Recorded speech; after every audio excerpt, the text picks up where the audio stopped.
Hey, how's it going, everybody? Hope everybody's having a good weekend. I am getting loaded up right now. Picking up a load out of Minnesota, going down to Florida. Yeah, back to Florida. Hopefully all is well in Florida right now. I don't know. We'll see how we do coming out of there. I did okay coming out of there last week. Going to a different area this week. Going to Tampa this week. So this is my Friday to Friday video. It's a day late because, well, I wasn't in the truck yesterday, and when I'm at home, I'd rather just, do home stuff. And that's where I was all week. So the numbers are going to be real easy this week. Revenue, $0. Didn't make nothing this week. Fuel cost, $0. I guess I did use a little fuel. I ran the truck over and got some work done on the truck. I really wasn't trying to strike. I just, wasn't gonna run freight for, nothing. And I like to take a couple weeks off every year anyway, because I stay out a lot. So, usually in the spring I take a week off. So I just kind of went ahead and took it because,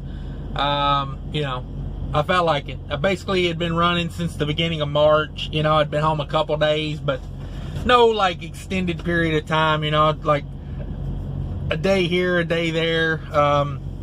So took a week off, spent a week with the kids and the family. Really enjoyed that. It's kind of weird though when you first get back in the truck after you pretty much live in the thing for 2 months. You get out and you get back in, everything's all different. And had a few things. So I forgot to clean out my refrigerator. That was pretty gross after it sat there all week with the power off to the truck. So, if you're going to take some time off, you're going to turn the power off on your truck, be sure to clean your refrigerator out. That's my advice for the day. But yeah, things I had done to the truck. I got unloaded last Saturday. I called the TA. I was about 40 miles from a TA. I was in the St. Paul area. I was going to run the truck up to the TA in Rogers, Minnesota, and get the oil changed on it. Oh man, the TA never ceases to disappoint me. I ran that thing up there. I called them before I left. I got unloaded. I called them before I left. I said, hey, I'm 40 minutes away. Is there any reason I couldn't get an oil change done today?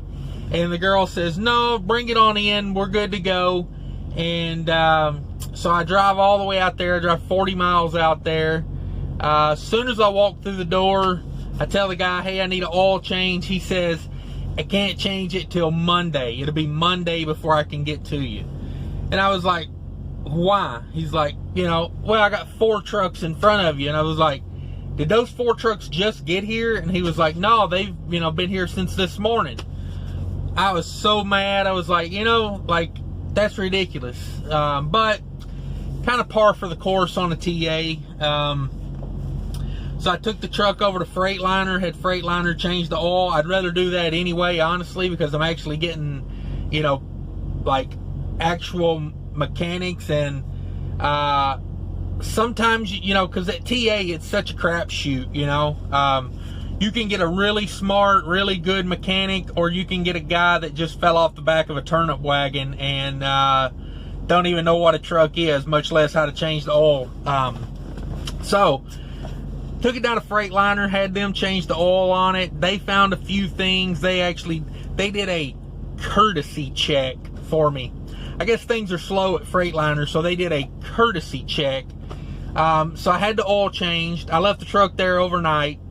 They call me the next morning. I can come pick it up. I go to get in the car. Like, as I get in the car, they call me and they say, hey, we did this courtesy check, because things are slow. They're trying to drum up business. I know what's going on. I'm not, like every place is doing that right now. So, I was like, well, they found $3,000 worth of stuff that they think needs to be replaced. And I said, well, email me the list of what the guy found, and I'll look at it before I come over there, and I may just leave the truck there and have y'all do it. most of the stuff they found, I'm perfectly okay with waiting on, like motor mount cushions and stuff like that. You know, I'm like, that can wait till, you know, freight's paying a little better, you know, and I got more money to be throwing at stuff like that. One thing they did find, I did have them do, was the crate case breather. It's like a little canister. It's over below the turbo. Basically what it does is it brings in oil with centrifugal force and like keeps it moving around, you know, and kind of vents the crankcase, excuse me, the bottom end of the engine, basically vents it. So that was one thing that I was like, well, you know, I want my oil working well. So I had them replace it. They were all gung-ho on getting that done. They were like, yeah, we can get that right in there and get it done. And then I told them, I said, well, that's part of the oil system, so I'm pretty sure that's under warranty. So you know, they were not as ready to get on that when they found out that was going to be paid through a warranty.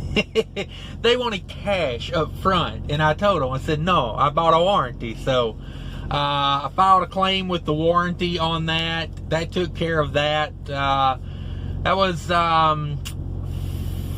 well, labor and everything, that was $580 something. So chipping away at the warranty cost there. Was glad I got that on that occasion. Warranty was way more than that though, so as of right now I'm still at a loss on the warranty. But you know, and honestly, if I make it through the warranty and I don't have to use it up, that's fine with me. But it's there, you know, for that reason. So filed a claim on that, got that taken care of, because that is part of the oil system, and that part of my warranty covers, you know, the oil system. So that was a bonus. Got that replaced. Had a small oil leak up at the high pressure side of the on the high pressure fuel line. Had a little leak there. Had them take care of that. So yeah, I mean, all in all, not bad. Had them check all the codes and everything, make sure, you know, because I haven't really had any check engine lights or anything. I had one come on about a month ago, but it went away, so I just had them clear that and check it, and they said, yeah, it was nothing to be concerned about, so I'm not concerned about it. But that's kind of, you know, took this week to kind of sit it out. I mean, with the way freight is right now, I think if you can afford to sit it out for a little while, sit it out for a little while, you know, help the capacity come back, or, you know, even out, not really come back. But so the place I'm picking up at right now, I was here about 2-3 weeks ago, maybe 3 weeks ago. I can't remember how long it's been since I've been here. This place was dead last time I was here. It's pretty busy today. I'm glad to see that, because you know, this is like grocery stuff, so I'm glad to see it coming back. I really am. You know, it may have just been a fluke last time, but I mean, there was no trailers dropped here, no nothing. I mean, it was like dead. So yeah, hopefully things are coming back a little bit. I hope everybody's having a good week. You know, but that's been my week. I took the week off. Enjoyed a week off. I hadn't had a full week off since, God, I don't know, it's probably last summer. You know, normally I like to take, you know, maybe 3 times a year, I like to take a good full week off and just, you know, forget about trucking. I didn't answer any phone calls except for one earlier in the week. I had a call. Guy had a load to Milwaukee out of Minneapolis area. But, you know, what am I going to do? Go to Milwaukee and then run $1 load, you know, coming back? Like, that load was paying okay. You know, $1.50, something like that, coming back would have probably made it worth it. But I wasn't going to, you know, get in the truck and, you know, break the week off, you know. I was just like, yeah, forget it. It's not that good of a paying load as far as revenue. I mean, sometimes you need it, sometimes you don't. I felt like I needed the time off more than I needed that, you know, $1,500 to go to Milwaukee and probably $700 to come back. You know, I mean, it probably would have been like $2,200. Yeah, I would have covered fuel, and it would have covered, you know, this, that, and the other. But you know, I pay my truck and I pay my insurance monthly, so I'm not in the hole, you know, when I come back from a week off like that. Like, I'd already paid my truck and my insurance for the month. So, you know, it really didn't hurt me too bad to take the week off. So I was glad of that, to get a week off, get some rest. And it was a nice week. It was beautiful weather. I'm glad I took that week. But now we're back at it. We're going to go to Florida. We're going to see how that works. So who knows? But that's what's going on, guys. I'm going to wrap this video up here. I appreciate everybody watching. If you could, hit that share, hit that like, hit that subscribe. If you know anybody that's thinking about being an owner-operator, maybe, you know, share the video, share the channel out with them. I try to give you as much information as I can.